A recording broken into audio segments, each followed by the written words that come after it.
Hello YouTube, welcome back to Ninja. Today we're going to do the Walther PP, fairly similar to the PPK, it's its big brother. The PPKS is a PP slide on a PPK, a PPK slide on a PP frame. All that has to do with import restrictions for the most part. Very famous gun, on some people's mind because of James Bond, and on other people's because it was the first double single action design in a semi-automatic pistol. So single action, double action, it's got it all. It also has a decocker built into the safety. So some of these are features that you didn't, one or two of which you would see in other guns as they copied it, but you would not generally see all of these again until some modern HKs, to be honest. So we're going to get into it and talk about how to do this with a minimum amount of wear and tear on the gun. A lot of these get torn up in assembly and disassembly unnecessarily. Hopefully we'll give you some tips to keep yours in good shape. One of the first things is just during the field strip, there's a wrong way to field strip it. So the slide lock mechanism is the trigger guard rotating down. This block intrudes into the slide and prevents it from going all the way back. So when you have it out of the way, then the slide can go far enough back to release itself from the rails. So what a lot of people do is they'll move this off to the left or the right and lean it on the frame.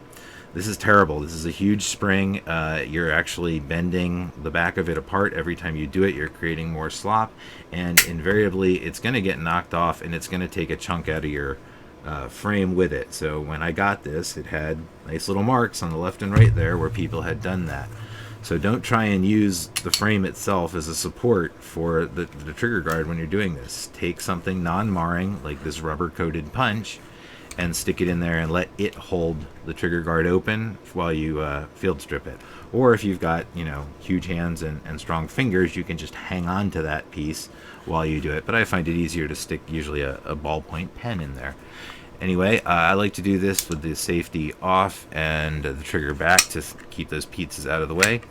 Just going to pull the slide all the way to the back, and it will lift off of the frame. If the trigger guard hasn't been pulled down, you won't be able to get it far enough back, but with that trigger guard down and out, you can get it off the frame. At this point, you can let the trigger guard go back into where it wants to go and not have to worry about dinging that up again. Recoil spring slides off the barrel. It has a small end. The big end, is not the end that goes on the barrel.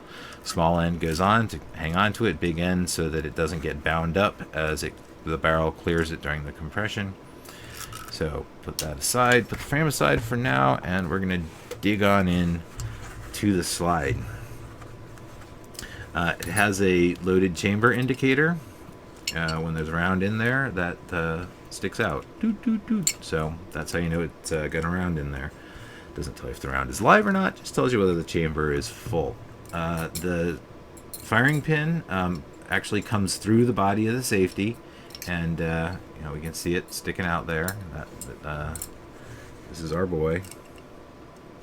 And when the safety is on the safe position, all that's happened is it's rotated a big chunk of the safety to stick out further than the firing pin, so when the hammer comes up, it doesn't reach the firing pin.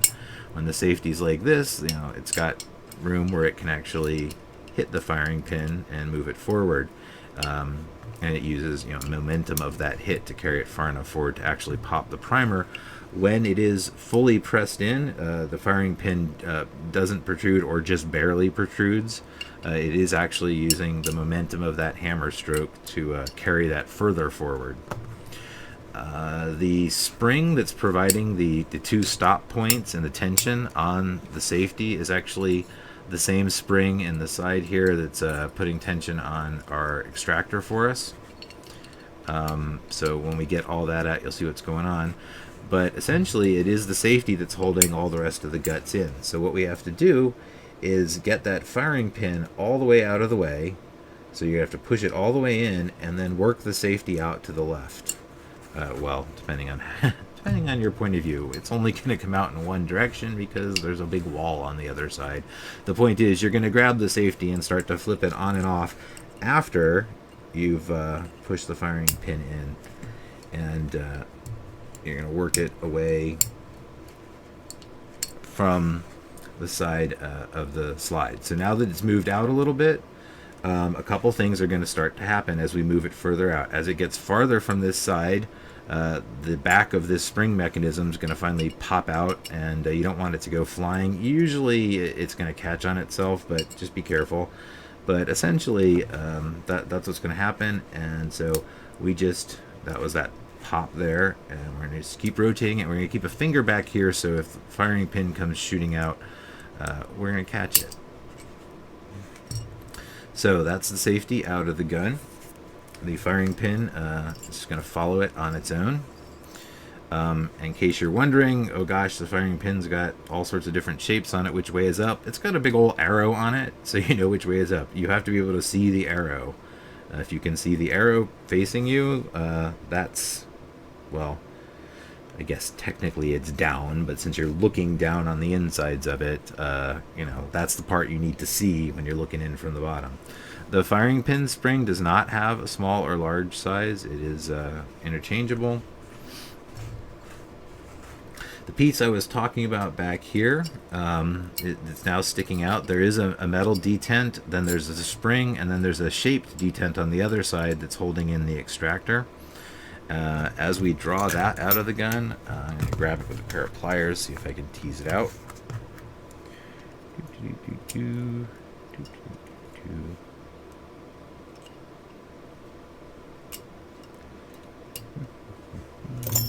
And I failed.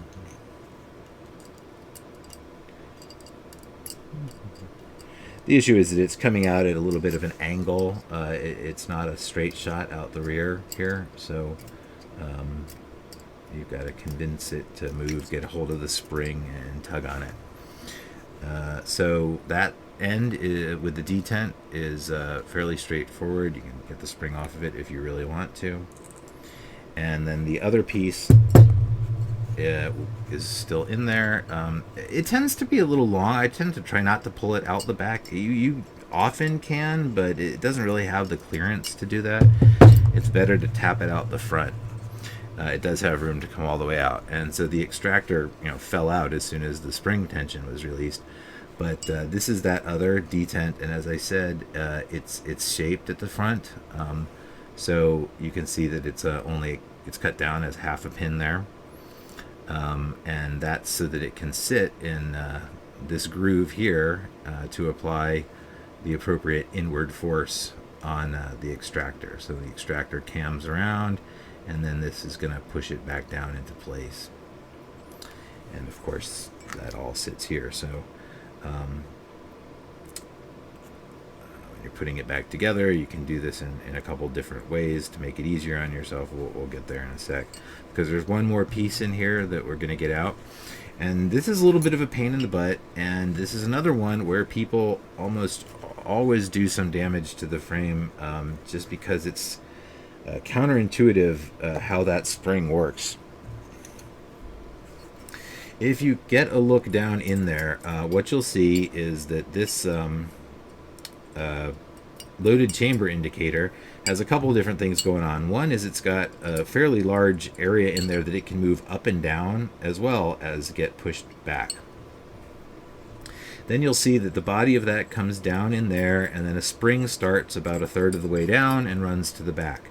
In the middle of that body area is a recess, and that recess is there to give you something to grab onto, and realistically we're just going to stick a small punch in there and move this back. And what you're going to see is that we can bring that fairly far, compressing that spring out the back of the gun. And what we're going to do is bring that out the back and then hang on to it with something. I'm going to grab it with a pair of pliers, and then we're going to angle it and lift it so that it can come out the front. So you've got to get it far enough back that you can change that angle and then let it cut up the front. And here's the funky spring. So that's the part that throws people off when they go to reassemble this. They'll slide this off, and then they'll suddenly say, I have no idea what direction any of this stuff went in, and now they're like, what? Where does this go? How does this work? So again, the spring is going to be on the long end, so the spring takes up, you know, the only area it can go on, but this leg goes towards the front underneath all this stuff. So its job is in that oval space that it has in there. The spring wants to push it not only back forward with the big coil spring, but towards the firing pin. So away from the top of the slide and towards the firing pin. So when we put this in, the key is that this big leg goes straight down into the hole. So that's them. That's it. That's what holds the whole thing together. The big detent in the back of the spring, if you notice on the safety, there's grooves cut into it so that the safety will snap into them. And that's really what you're feeling when you snap it on and off. There's the other mechanism going on in here is the decocker, and we will get to how that works in just a minute, because I can't remember off the top of my head how that actually works. Is it this that it pushes down? Yes, there's the decocker. So decocker, yeah. The decocker is this bit over on the far side, and we'll show that on the frame. This leg here, this doesn't have a firing pin safety, so any piece in the frame that's pushing up is actually related to that decocking function. So in normal operation and fire, the safety is sitting there on top of that piece. In this groove, gives that room to function. When you put the safety on, you're rotating the safety in such a way that it's going to push down on that pin right there, and that's going to drop the hammer without actually letting it come all the way forward, the same as it would when we fire it. It can actually come all that way forward when we use the decocker to drop it.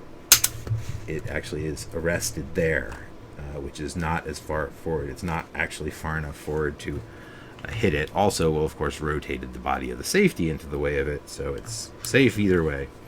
We'll come back to that in a bit, and we'll put this bad boy back together.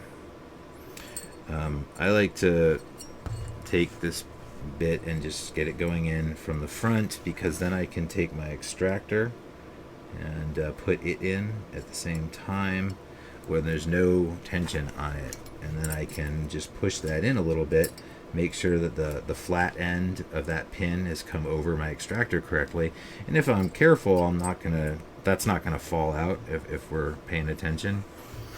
If I were really smart, I would have put this in first, but I guess I'm just not that smart.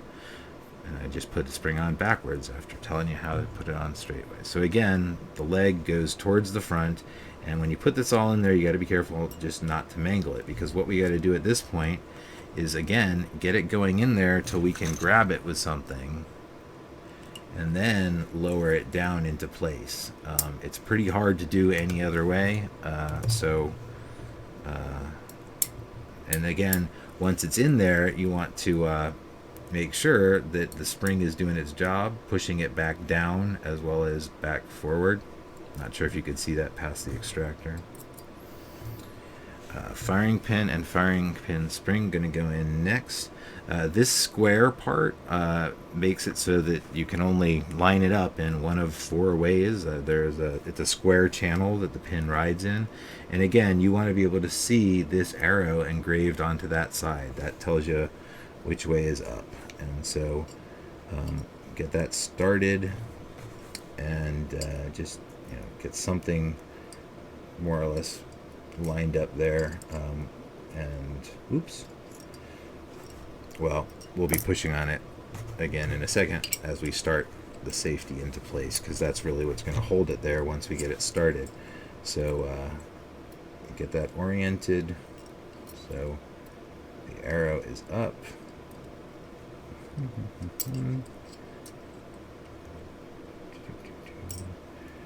Oh, I'm having no luck today.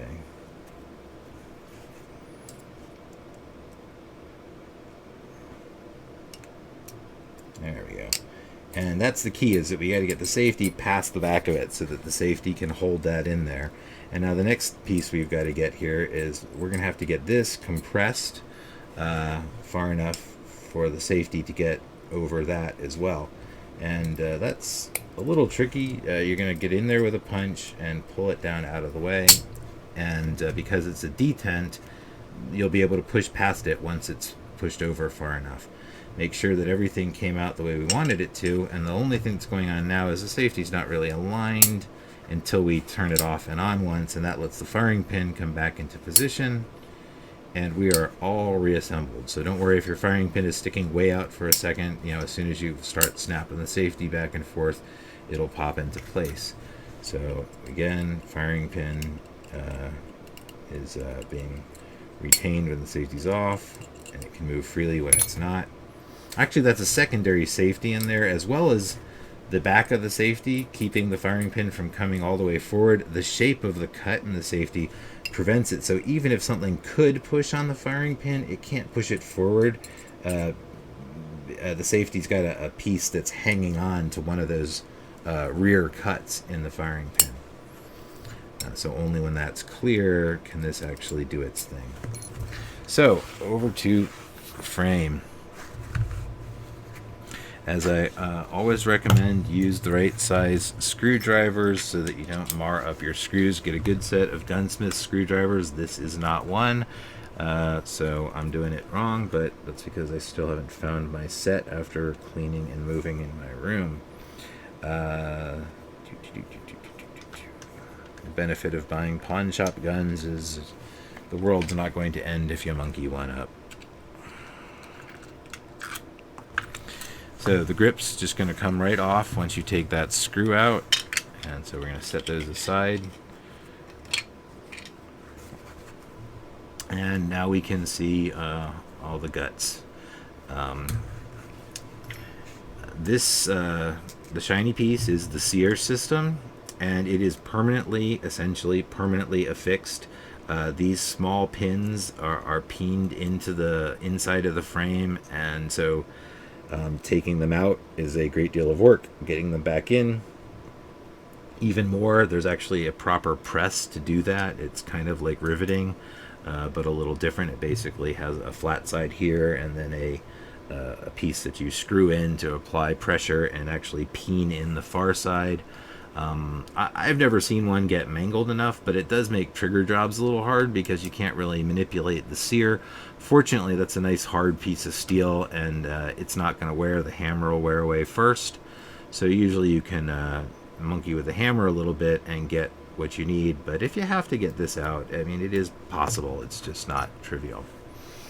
The barrel itself can be pushed in and out if you remove that pin. Again, don't remove it if you're not changing out the barrel. There's no reason to remove it for cleaning. We'll remove everything else. Let's just pop off the slide lock while we're here. And to do that, we want a nice thin piece of metal, because what we want to do, there's a groove cut into this lever. And there's a spring sitting in there. It has a leg that comes along here, hooks around, comes up out of it, and then has a little hook in the top that rides in that frame. And so that hook has to get down far enough that we can clear the frame. And the whole thing is really being held in by the end here. So as you're lifting it out, this big round, it's a big round pin that just sits in that big round hole. And again, when putting it in, you're going to do the same thing. Be careful. Obviously, this one's gotten scratched up because someone was digging at it a little hard. You don't got to go after it that crazy. Sometimes you'll find one of these springs where they've actually pinched the metal in a little bit. So normally it sits in this groove with the rounded side toward the pin end. But sometimes they made them so they don't fall out, which means they've pinched the metal there a little bit. I like them better when they're not so pinched. They don't need it to function, and to be honest, it's easy to get in there and clean it if the spring can come out. So that's that. before we go after the rest of the guts, we're going to relieve the hammer pin tension. And so we're going to pop out this pin. No good way to hold this on my crappy block. I got to get a good block. I don't know why I still don't have a good block after I keep complaining about it every video. So once you tap that through, this bit in the end is going to start pushing out. It's got the whole hammer spring force on the punch, but now you'll be able to use your thumb to push in there and see how that comes out. It's actually got space in there, so it's only the frame that this gets tight in, and it's really the spring force against the frame. This pin is really not tight in either of these, so it really is just aligning this. I think in this one, yeah, that strut can only come out through the top, which we got to remember when we put it back together.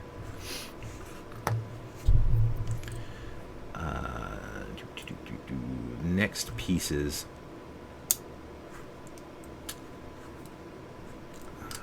Let's see which one I want to do first. I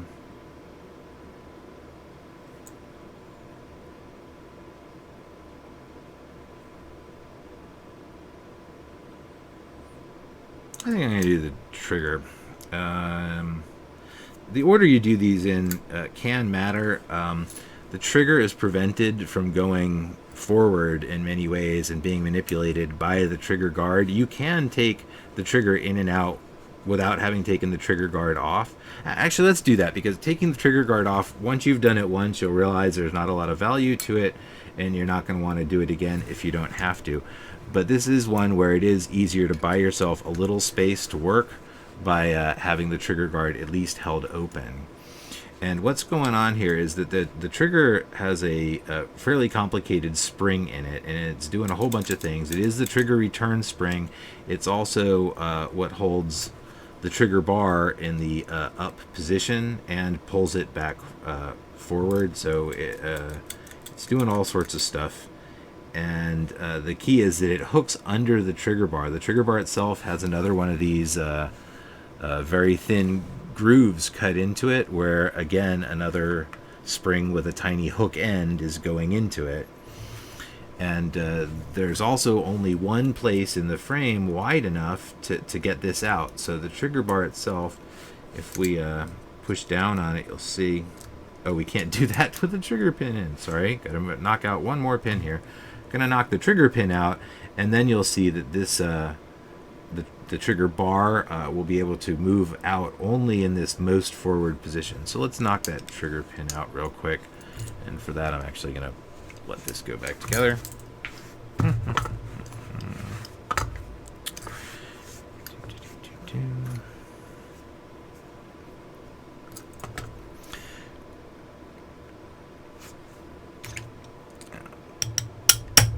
So the trigger pin has a groove in it that is always on the left side. It's retained less by the frame and actually by a one of the legs of the coiled spring that's in there on the trigger itself, and that's actually what goes. So the part of that spring comes into that leg and keeps it from drifting left or right. So now that our trigger bar is free to flop around, you'll notice that we can get it forward and down a little bit, which means we can get this trigger bar in a position where we can begin to try and lift it out of the frame a little bit. And once you do that, it's kind of going to spring out on you, but this is that crazy spring I was talking about. And since we've got this in a position where we can lift it out again, we're gonna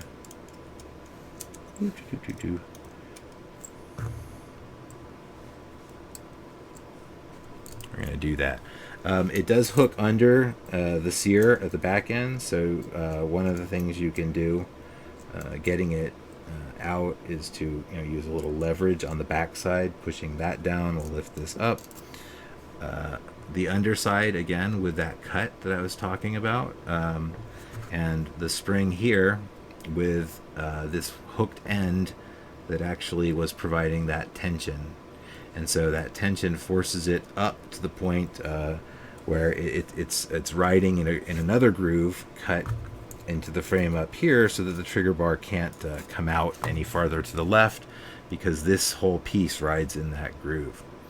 And then, of course, this is the mechanism that is actually pulling on the Sear, which is both a cocking mechanism for the double action and a release of the Sear in the single action.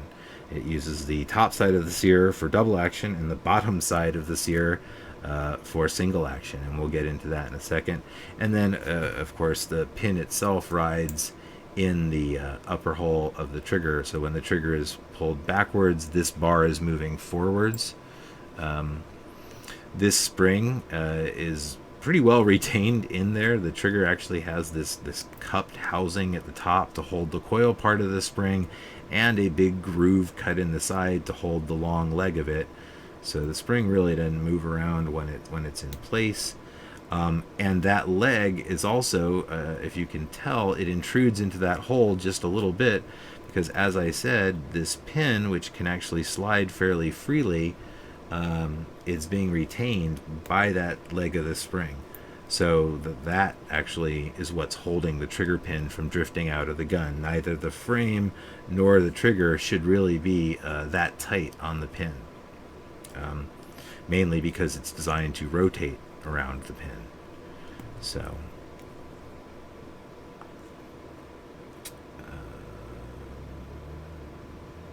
the frame tends to be tighter than the trigger for that reason. But again, it's that leg and that groove in the pin that's there. So don't put a pin in backwards, or it won't be in that groove, and it'll walk out of the gun on you. What's next? Like I said, we will come back and we will take out that magazine mechanism. The magazine release and the trigger guard, they are connected.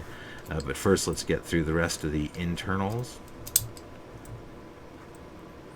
The Sear spring itself is kind of interestingly designed.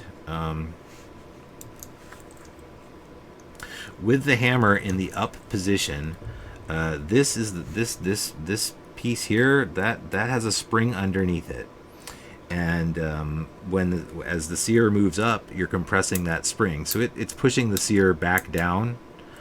So that is your Sear spring. And what you need to do is make sure the Sear isn't up, which means you have to have the hammer fairly far forward, and you want a punch that's small enough that fits in that little divot, because if you look really carefully, what you'll see is that there's an area that fits into this hole in the frame, so you can see it, but then right underneath that, this same middle piece has a wider ledge, and there's a very, very thin area of the frame that is slid into. So really what you're doing here is you're just gently guiding that out to the side, and then it'll you don't want it to bend too far off. Just gently massage that till it comes up, and then once it's clear, now you can bring it straight up and remove it. And once it's out of the way, the other part that was being retained by that is also available. So this is how that sits in there. This piece has the spring pin on it there, and is being pushed down, so that this angled back piece of it is pushing down on the Sear itself.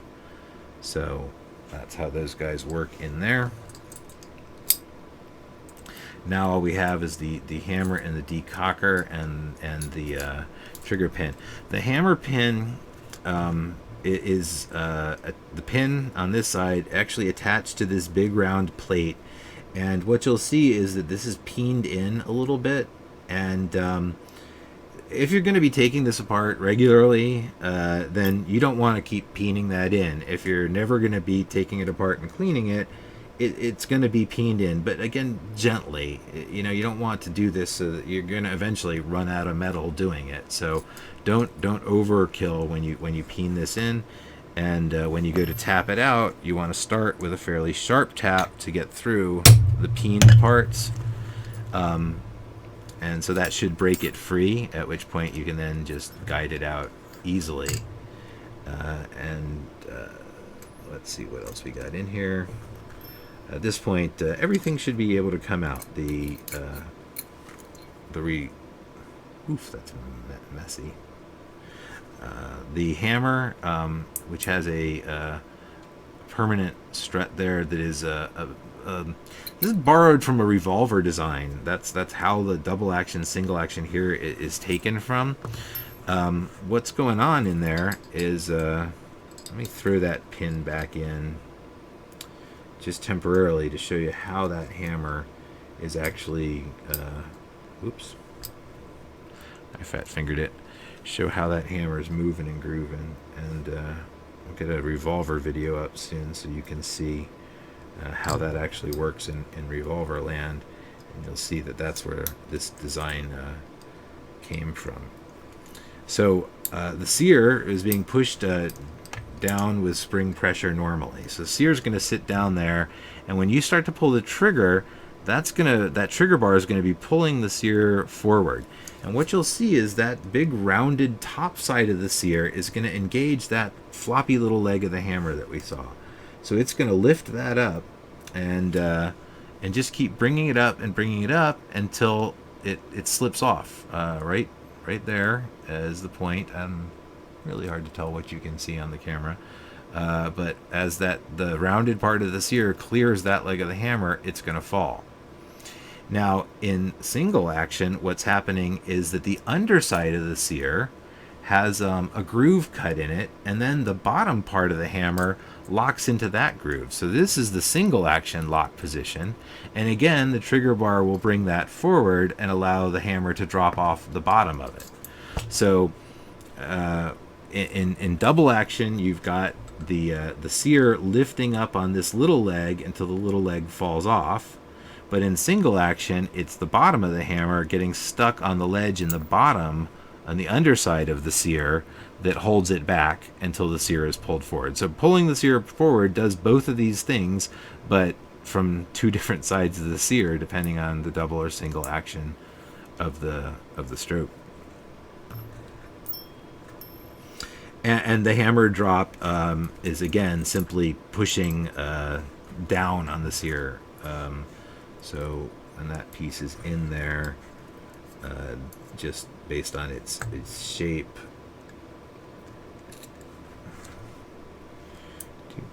This is close enough to line up, I think.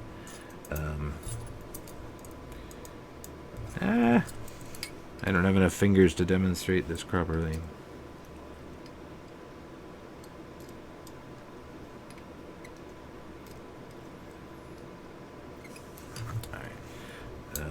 So when the Sear is up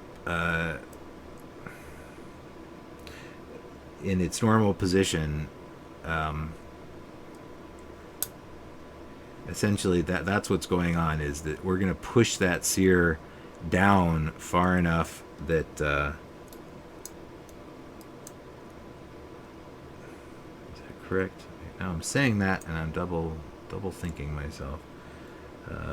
That's going to be up to a certain point, and then yeah, it's going to push the Sear off, force the Sear down, which will cause that hammer to drop. How does that do that without mangling? All right, now see now I've created a problem for myself, because I've said that's how it works, but a part of my brain is saying, well, wouldn't that really tear up the Sear surface on the hammer if that's all it was doing? So maybe I've missed a mechanism in here. So we're going to do a little gunsmith logic here and try and figure out what's really going on there. So if the Sear is in the single action mode, so the hammer's back and we're doing a hammer drop,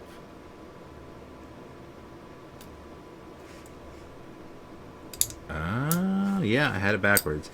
In single action, what's happening is that piece is actually not coming in on the top of the Sear, but it's coming in on the bottom side of the Sear, and forcing it up, and that makes a lot more sense because that's the only way to actually make that safe. So that piece is shaped in such a way. Actually, we'll be smart and lay it on the outside of the gun. Maybe it's even more obvious what's going on. Hey, what's going on? Yeah, you're not going to be able to see it without that. But essentially,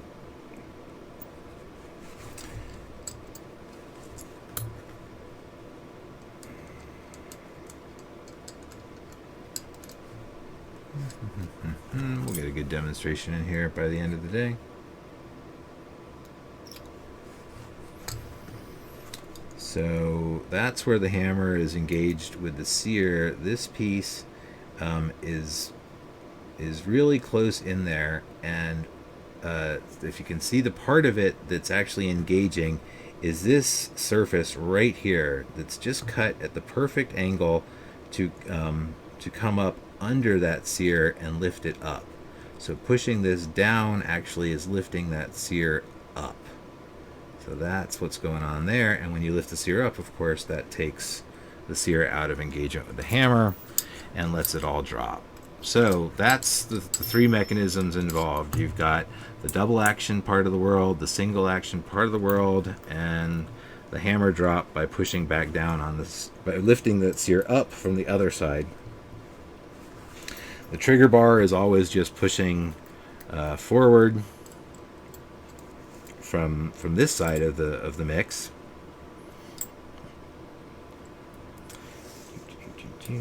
This is riding in there, and I think, yeah, our disconnector. Yeah, when we've pulled the trigger, we've come all the way forward. The disconnector is going to be actually the slide coming back and pushing this down. The spring will push it back up, but right now it's holding the sear forward. As the gun cycles, it's going to push off, and then the sear spring will push it back down. You release the trigger, and you'll pop up under this ledge, and then you pull the trigger again, and you come forward, drop the hammer, disconnect pushes this down, sear relaxes, trigger comes back, and this pops back up. So that's your disconnect and connect strokes all in there. And as I said before, sear doesn't come out willingly, so don't push it. It's pretty hard to get in there. I mean, I guess people could try and go really crazy and push that out, but I really don't know why they would do that. It's just bad. Don't do that. Hammer strut. Not enough room in the PPK, the PP to come up all the way from the bottom. The PP is actually designed a little differently. I think the PP can come up. The PPK can come up from the bottom. And again, what's going on with the hammer strut is that in the case of this one, there's a permanent pin through the hammer that the strut pushes against, and it does bottom out on the actual underside of the hammer. That's why you'll see wear on both points. So the little hook or curved bit actually pushes up against the back of it, and it stops when it bottoms out. The hammer can that's where it transfers all of its momentum on into the firing pin. And so that's that. We were going to take apart the last couple pieces here. There's a pretty big spring between the magazine release and the trigger guard here, so that's providing the spring tension on both. There's it's holding the magazine in at the top, and it's putting the pressure to close the trigger guard on the bottom. There's another spring on the back of the magazine that's the actual lefty righty part, but what keeps it from coming out of the gun is the other leg of this big spring we're about to knock out. So when you knock this out, it is under a bunch of pressure. If you get a good solid hit, you can get it all out the first time. Otherwise, it tends to bind halfway through because it is a barbell-shaped pin. So the other thing that you can do is get in there really hard, squeeze that together, and get the other hit on it. Now I've got the other leg of the barbell there, so we're getting warmer. And that should be enough room to clear it. And so this is that barbell-shaped pin. So that basically gives, it's going through this piece. So this has got, plenty of room to wiggle around, but in the frame itself, the fatter ends of the barbell are actually it's a tighter fit. Again, it's the spring tension that's really holding things together here. That also allows this piece to be excuse me, I just put it through the wrong hole. When you have this kind of mechanism where you've got a spring and a pin of two different diameters, what's going on is it's got room to move around that barbell, but if it's anything other than dead centered, that also acts as a retention mechanism. The big fat barbell ends are going to have a harder time centering themselves when there's pressure. So there's a big spring in here with a big detent, so that's why that holds itself together so well, even though the pin itself can kind of just push right through the frame. So, and in regards of what that big pin looks like, that's a hefty spring and a big solid detent of doom. And notice the magazine is also popped. A magazine release has popped up a little further. I'm going to turn it over to take it out so we don't lose the spring on the back side. This spring actually, I've seen some of these. I don't know if they were just replaced with non-factory or what, but proper ones will retain themselves in there automatically. They have a wide end, and that wide end is on the inside. So you can get them out, but you gotta twist them a bit to do it, and you want to make sure that you're twisting them so that you're not deforming that wide coil. So basically, whoops, where did it go? Oh shit! Darn, I mean, just got it stuck in the frame. So. Essentially that last coil is just wider than the others, and that's what holds it in the hole in the magazine. Now if you notice, it's got that cutout there that matches the cutout in the other side. That's so that the magazine doesn't change orientation while it's in there. It really can only go in there one way, otherwise it wouldn't fit out the other side. So this keeps it from rotating or falling, sliding into the gun. And if we look at what's going on the underside of it, it's got a big gap on the back. So the magazine is over here being retained, like most magazines. The body of the magazine has a chunk cut out of it that hangs on this little ledge, but this pin is coming up the back. So it can move left and right, but only as far until it runs into the pin. Once this pin is out of the way, then we can take it out of the frame. So this pin is providing that left and right wiggle room. And I actually think it goes all the way past it with the spring too, or does it actually? No, I guess the spring bottoms out beforehand. Should probably be able to see some marring on the bottom of it as a result of that. Oh, you know what it is? No, all right. What there's the frame actually narrows. If you look really carefully in there, there's a hole in the body of the magazine, and when this pin comes up, it protrudes, but the spring itself will be retained on the frame. So the top of that hole is only as wide as the pin, not the spring. Again, if you really wanted to remove this barrel, you take that pin out, and it should be press fit fairly tightly, so you shouldn't really be able to get it out manually. I mean, I could drive it out and just see if this one was loose enough, but I don't have the appropriate barrel press to put it back in. And it's kind of a pain in the butt as well, because you have to line it up perfectly for the ejector if it's rotated off, and ain't nothing going to work right. So essentially, this is as far down as you want to go. You just don't take that out. I actually saw a YouTube channel where they were Cerakoting one, and they just Cerakoted right over the Sear. It scared me because I didn't see them tape it down. I'm hoping that they just taped it down and I couldn't tell on the video, because I don't think you would really want Cerakote on your Sear, but the point was it really wasn't worth drilling these out and re-tapping them in there afterwards. So you just don't take this out unless it's busted. So let's put it back together. Get this spring back in the same way I got it out, which is when you take a spring out like this in a spot that's smaller than it, you want to be rotating the spring in such a direction that it's compressing the coils.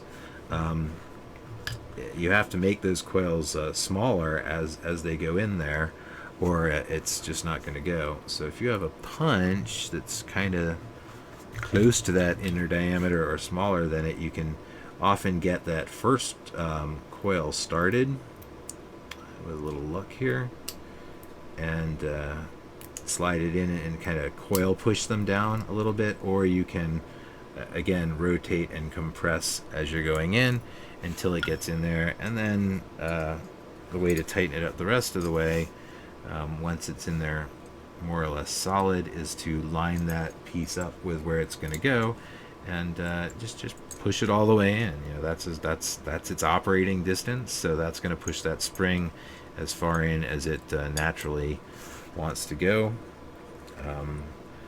Now this isn't going to hold itself in place yet till we start to get this piece started. So I'm going to be doing a bunch of things at once here, mainly getting the pressure started correctly under this guy. And this is another great opportunity to scratch the hell out of the frame, so be careful.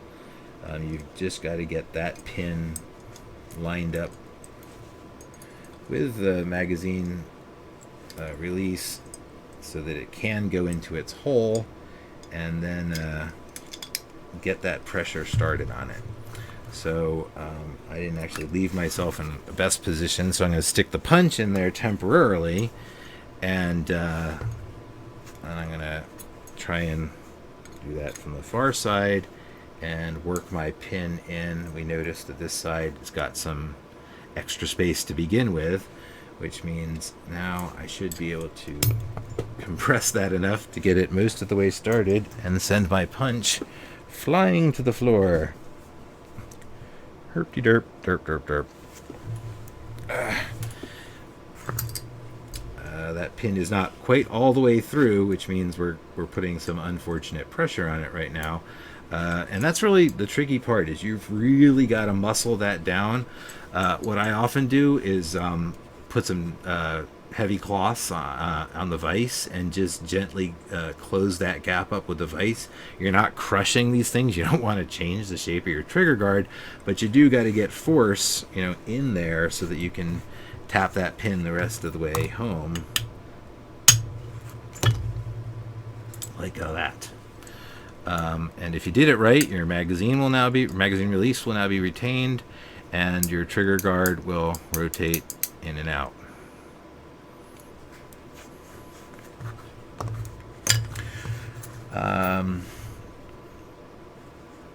So don't forget to put your hammer strut back in, since you're not going to be able to get it in from the bottom up, and to make sure that the rounded end is pointing towards the back. You can kind of manipulate it from the bottom a little bit, maybe get up in here with some pliers and rotate it if you have to, but the easiest thing is to kind of try and just get it into the right position before you get too far into the reassembly, so that you don't have to worry about it later. And then we're going to put the the decocker and the hammer in place. And we're going to take the hammer pin, get them going through both of them. And now again, you've got to line this up with the obviously the hole in the far side. You know, got to be aligned far enough to do that. The easiest way to do that is to put the put the sear between the two stages, so that it's the flippy leg of the hammer is on top of the sear, and the secondary single stage part of the hammer engagement is under the sear. And then that gives you the room to kind of manipulate the hammer up and down if you need to line it up. Loosen that hammer pin and line up this big piece with the notch in the frame, and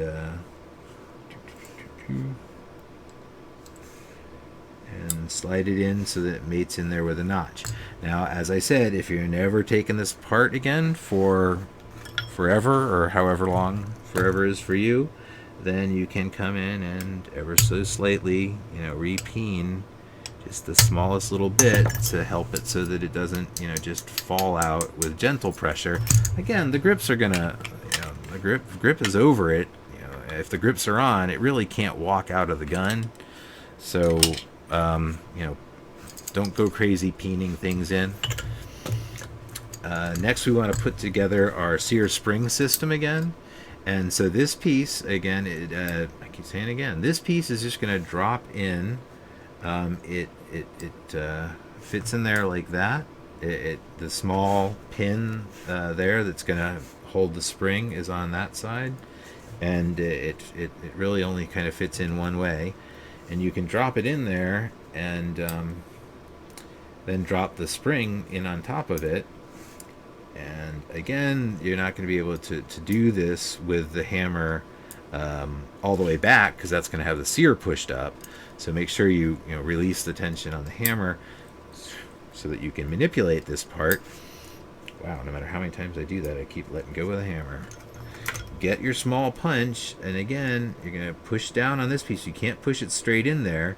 You have to bring that over. I'm going to just hold the sear down to maximize my room here. You got to bring it over to the side, and then convince it to flatten out again as it gets in there. And that's really the tricky bit, is you really need it to flatten out so it pops straight up. You don't want to shove it in at an angle or anything crazy like that. But once it's in there, it'll pop right up and stay there, but good. And now that's going to force the sear to come down at least halfway. It's really putting pressure on for that secondary stage, the single action part of the sear. The double action, it's in double action mode, it really doesn't engage a whole lot. At the very end it does, but neither here nor there. So the trigger and trigger bar, want to pull and lock. I just did that with a real punch instead of the non-marring rubber coated punch. We want to buy ourselves some extra real estate to do this. We're gonna stick that trigger in such a way that it's just going to be flopping around in here for a minute, because now we've got to do a bunch of stuff at once. If we just shove the trigger up there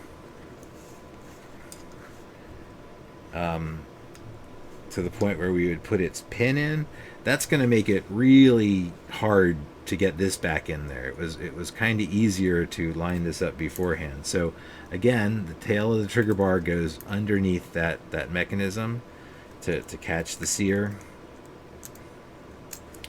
and then we've got to hang on to that spring at the same time.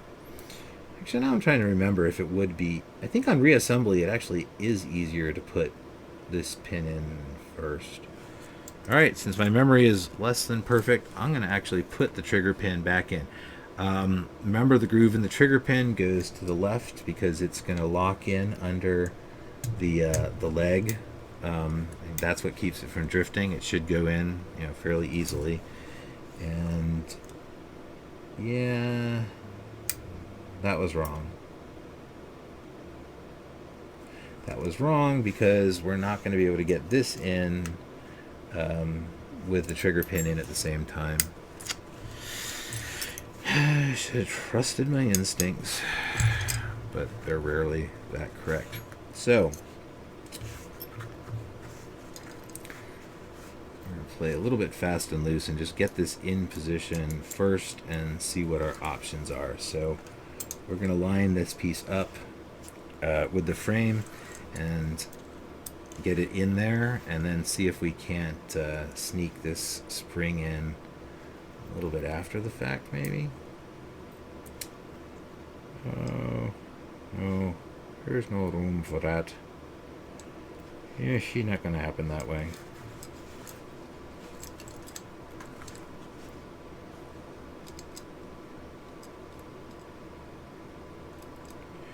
Thinking.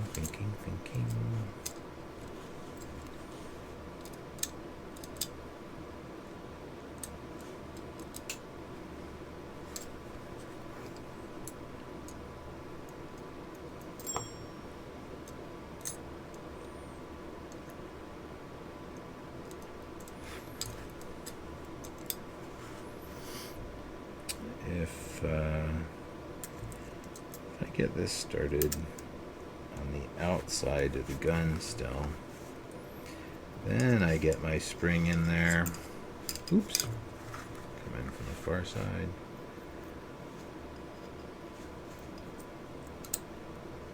While it's on the outside here, I think that,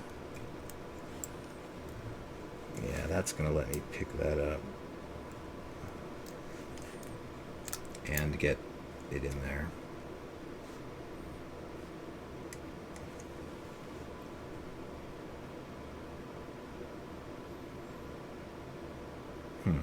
If I put that in there, then I can't get to my trigger pin. Sigh. There's a smart way to do this. Obviously, I don't have it on the top of my head. It's all the way in there, and there's no angle where we're going to get that to drop into the pin, because that holds it up too high. So we've got to get this and this in place at the same time. Tricky. This could be one of those reasons that people do this while the whole magazine system is off, just to give you all that clearance with the trigger guard. But we're just going to try and come in here casually.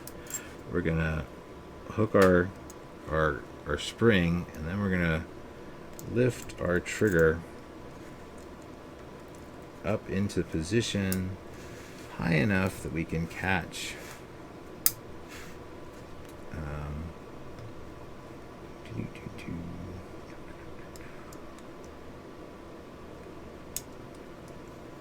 high enough that we can catch, no, low enough that we can catch it. That's what it is. There we go. So that's the idea, that as you're bringing the trigger up, you have to catch it before it's all the way in position. When it's all the way in position, that's going to be holding it up into the frame where you can't get at it. So when it's not quite all the way in there, that's where you'll be able to get it back into its little slot in the frame. And then now we can line up our trigger pin, which I'm blocking. Oops, popped it right out. Line up our trigger pin.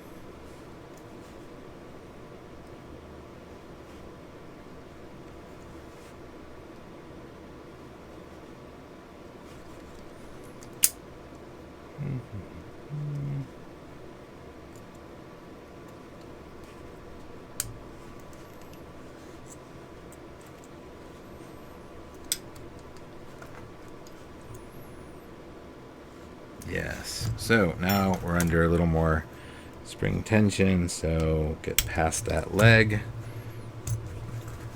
Now that leg is retaining our pin. Take our retaining piece out.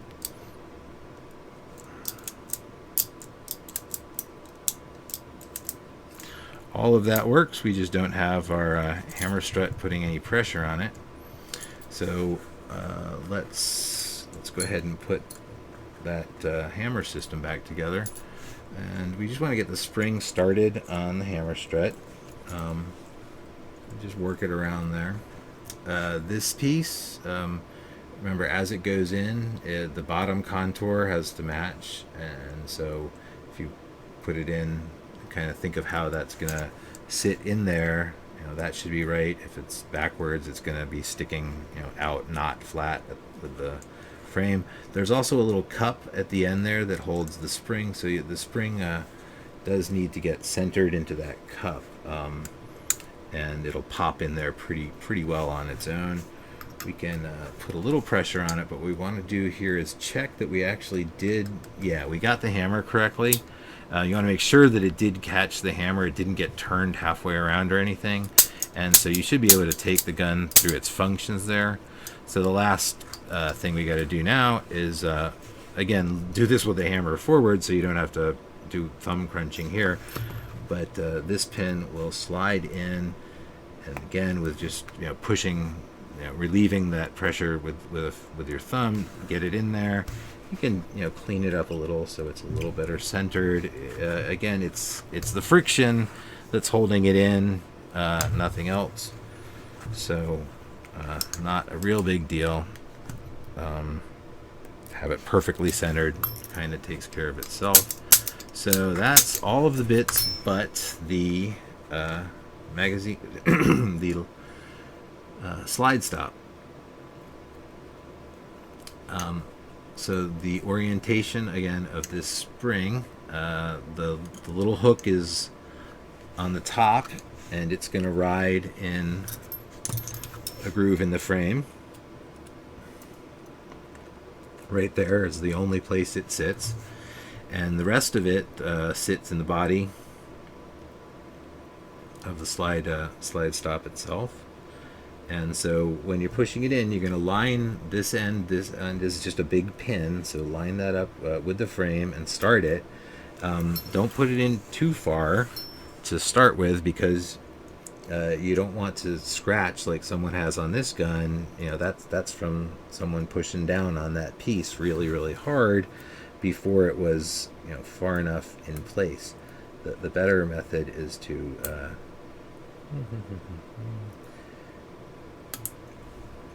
do that at the same time so you don't make any new marks on it, still have the two I started with, and get it into its little hole. Now without the side on, this will flop over a little bit. It's a little bit of a strange angle that they built it at. Just keep it from falling off here. Everything else you'll be able to straighten out as you put it back together. Once the grips go, or once the slide is covering it, it won't be able to rotate anymore. So let's go ahead and pop our grips back on. Screwdriver. Big screwdriver.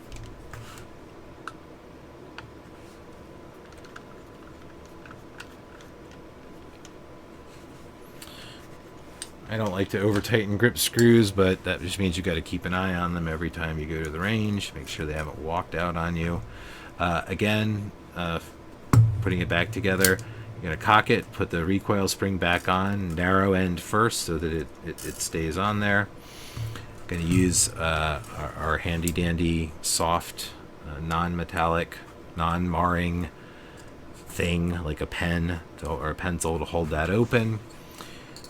You want to guide the spring into the front of the slide where it normally sits, and then you want to kind of keep it pretty much lined up. That back is going to be that inch to inch and a half off, and you're just going to push it all the way on, and you're clearing the barrel with the front of the gun as you do this, and then hooking it over the back. So again, you're just bringing it all over the guts and hooking it in. And in the in the PP, the larger frame, they've cut out the entire slide here, so you've got a lot more slop. You can actually bring this up and down in a lot of places, and it's easy to hook.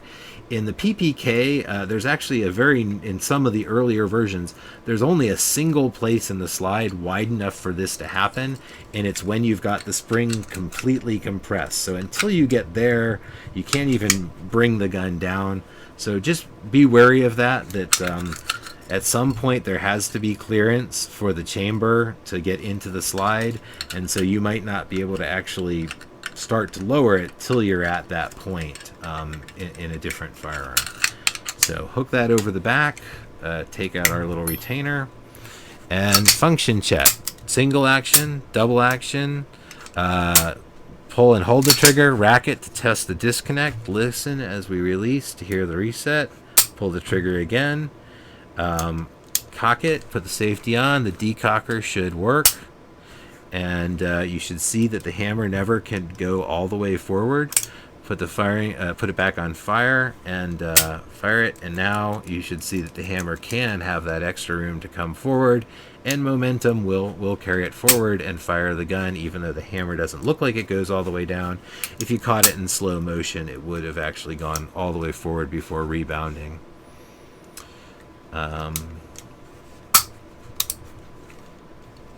So I don't have a magazine, so it's hard to lock this back. Theoretically, if I was willing to risk my my smaller fingers, I could pull it all the way back, lift the magazine, excuse me, the slide lock up, and hang it there.